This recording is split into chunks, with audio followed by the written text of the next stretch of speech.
বিসমিল্লাহির রহমানির রহিম। প্রিয় দেশবাসী, আসসালামু আলাইকুম। শুরুতেই মহান আল্লাহর দরবারে শুকরিয়া আদায় করছি। হাজারো শহীদের প্রাণের বিনিময়ে আমরা দেশ এবং জনগণের স্বাধীনতা, সার্বভৌমত্ব রক্ষা করতে পেরেছি। তাবেদার মুক্ত বাংলাদেশে জনগণের ভোটে জনগণের কাছে জবাবদিহিমূলক একটি নতুন সরকার যাত্রা শুরু করেছে। দেশে গণতন্ত্র এবং মানুষের অধিকার পুনঃপ্রতিষ্ঠার এই যাত্রা লগ্নে আমি দেশবাসীকে শুভেচ্ছা এবং আন্তরিক অভিনন্দন জানাই। স্বাধীনতা প্রিয়, গণতান্ত্রিক আমি প্রিয়। জনগণের কারণেই দেশে আবার মানুষের অধিকার, সম্মান এবং মর্যাদা পুনঃপ্রতিষ্ঠার সুযোগ সৃষ্টি হয়েছে। আমি দেশবাসীর উদ্দেশ্যে একটি বার্তা দিয়ে বলতে চাই, মুসলমান, হিন্দু, বৌদ্ধ, খ্রিস্টান তথা দল, মত, ধর্ম, বর্ণ নির্বিশেষে পাহাড়ে কিংবা সমতলে বসবাসকারী এই দেশ আমাদের সবার। প্রতিটি নাগরিকের জন্যই এই দেশকে আমরা একটি নিরাপদ ভূমিতে পরিণত করতে চাই। একটি স্বনির্ভর, নিরাপদ, মানবিক, গণতান্ত্রিক বাংলাদেশ প্রতিষ্ঠায় বিএনপি সরকারের লক্ষ্য। প্রিয় দেশবাসী, ফ্যাসিবাদের সময়কালে দুর্নীতি, দুঃশাসনে পর্যুদস্ত একটি ভঙ্গুর অর্থনীতি, দুর্বল শাসন কাঠামো আর অবনতিশীল আইন শৃঙ্খলা পরিস্থিতির মধ্য দিয়ে নতুন সরকার যাত্রা শুরু করেছে।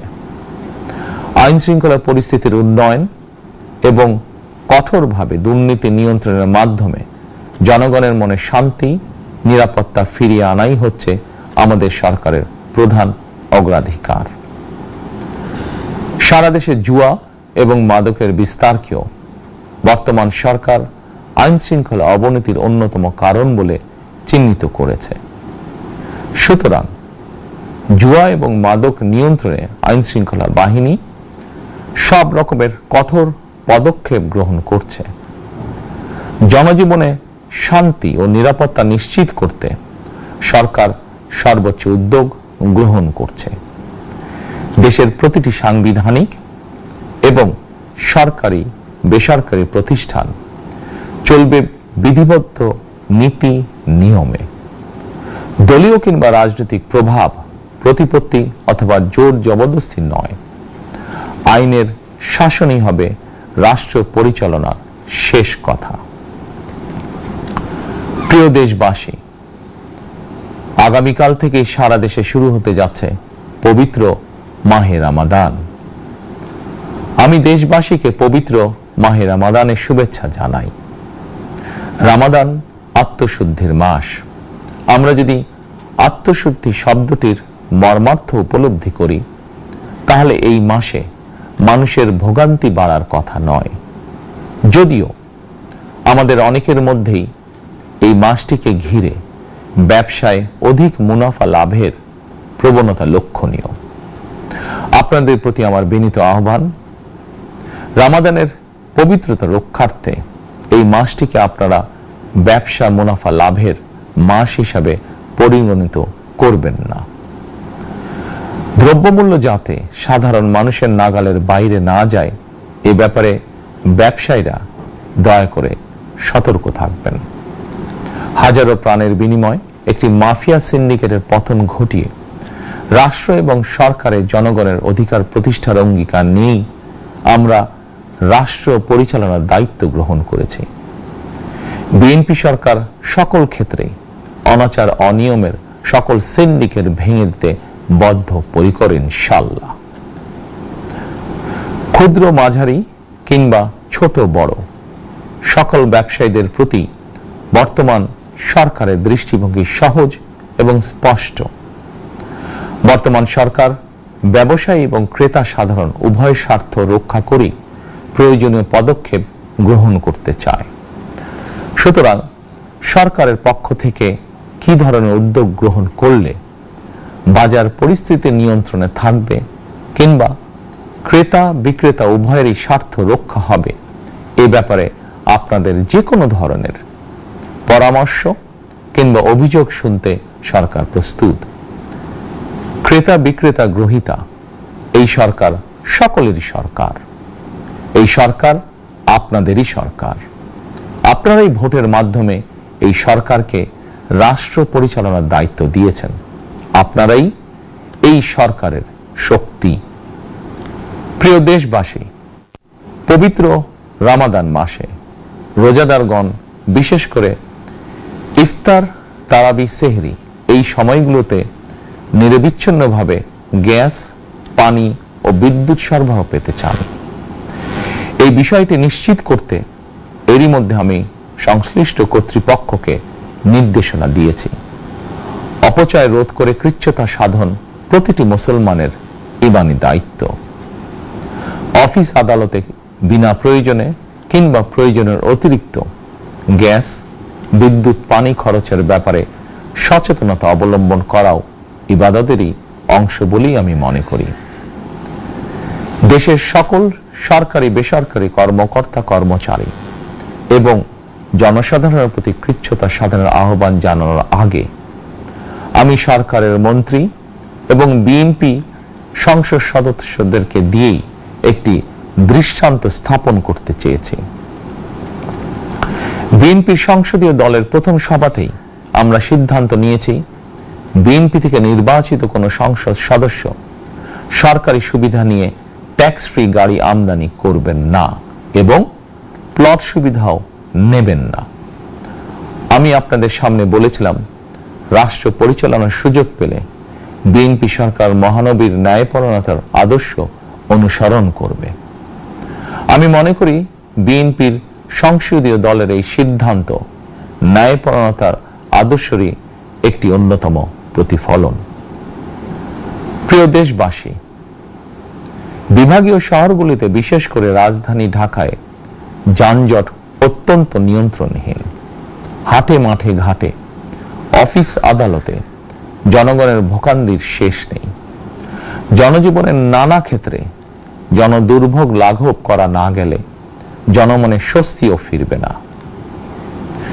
রাজধানীতে জনসংখ্যার চাপ কমাতে বিকল্প ব্যবস্থা গ্রহণ করা জরুরি হয়ে পড়েছে। মানুষ তার নিজ জেলায় কিংবা নিজের বাসা বাড়িতে থেকেও যাতে সহজভাবে সঠিক সময়ে অফিস, আদালত, ব্যবসা বাণিজ্য করতে পারেন, সেই লক্ষ্যকে সামনে রেখেই সারা দেশে রেল যোগাযোগ ব্যবস্থা ঢেলে সাজানোর উদ্যোগ নেওয়া হচ্ছে। এই পরিকল্পনার অংশ হিসাবে প্রথমেই রেল, নৌ, সড়ক এবং সেতু মন্ত্রণালয়ের কার্যক্রম পুনর্বিন্যাস ও সমন্বয় করা হচ্ছে। আমরা মনে করি সারা দেশে রেল যোগাযোগ ব্যবস্থার সহজ, সুলভ এবং নিরাপদ করা গেলে একদিকে যেমন জনগণের শহর কেন্দ্রিক বা নগর কেন্দ্রিক নির্ভরতা কমবে, অপরদিকে পরিবেশেরও উন্নতি হবে। প্রিয় দেশবাসী, আমাদের চারপাশে সমস্যার শেষ নেই, তবে সমস্যার পাশাপাশি সম্ভাবনাও কিন্তু কম নয়।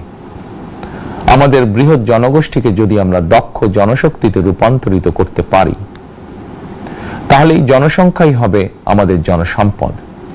আমরা নিজেদেরকে দক্ষ করে গড়ে তুলতে পারলে শুধু বাংলাদেশই নয়, বিশ্ব বাজারও আমাদের জন্য উন্মুক্ত। তথ্য প্রযুক্তির সিঁড়ি বেয়ে বিশ্ব এখন কৃত্রিম বুদ্ধিমত্তার যুগে প্রবেশ করেছে।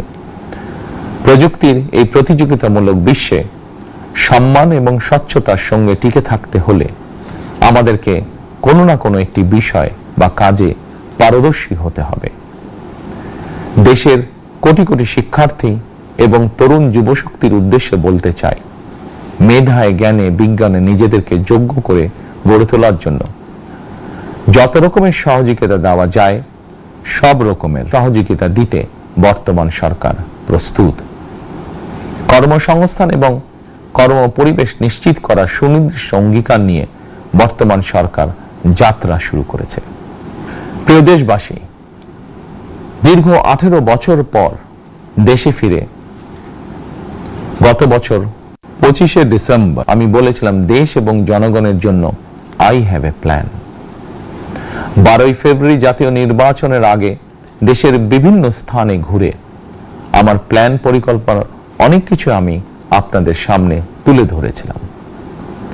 আপনারা স্বাধীনতার ঘোষকের প্রতিষ্ঠিত দল বিএনপিকে ভোট দিয়ে রাষ্ট্র পরিচালনার দায়িত্ব দিয়েছেন, সকল পরিকল্পনা বাস্তবায়নের সুযোগ দিয়েছেন। এখন এই সুযোগকে কাজে লাগিয়ে সকল অঙ্গীকার পূরণ করার দায়িত্ব বিএনপি সরকারের। আমরা আমাদের পরিকল্পনা এবং প্রতিশ্রুতি বাস্তবায়নের কাজ শুরু করে দিয়েছি ইনশাআল্লাহ। অঙ্গীকার পূরণের এই যাত্রা পথে আমরা ভবিষ্যতের দিনগুলোতেও আপনাদের অব্যাহত সমর্থন প্রত্যাশা করি। প্রিয় দেশবাসী, সরকার প্রধান হিসাবে আমি দেশবাসীর উদ্দেশ্যে একটি বিষয়ে প্রতি দৃষ্টি আকর্ষণ করে বলতে চাই। নবগঠিত সরকার গঠনের সুযোগ দিতে যারা বিএনপিকে ভোট দিয়েছেন কিংবা দেননি অথবা কাউকেই ভোট দেননি, এই সরকারের প্রতি আপনাদের সবার সমান অধিকার। বিএনপি সরকার বিশ্বাস করে দল মত ধর্ম দর্শন যার যার, রাষ্ট্র সবার। এই দেশে এই রাষ্ট্রে একজন বাংলাদেশী হিসাবে আপনার আমার আমাদের প্রতিটি বাংলাদেশী নাগরিকের অধিকার সমান। প্রিয় দেশবাসী, আল্লাহ আমাদের সবাইকে নিরাপদ এবং সুস্থ রাখুন। আল্লাহ আমাদের সকলকে ইতিবাচক পরিকল্পনাগুলো বাস্তবায়নের তৌফিক দিন। পবিত্র রমাদান মাস শুরুর শুভ লগ্নে আল্লাহর দরবারে এই নিবেদন রেখে আমার বক্তব্য শেষ করছি। আল্লাহ হাফেজ। বাংলাদেশ জিন্দাবাদ।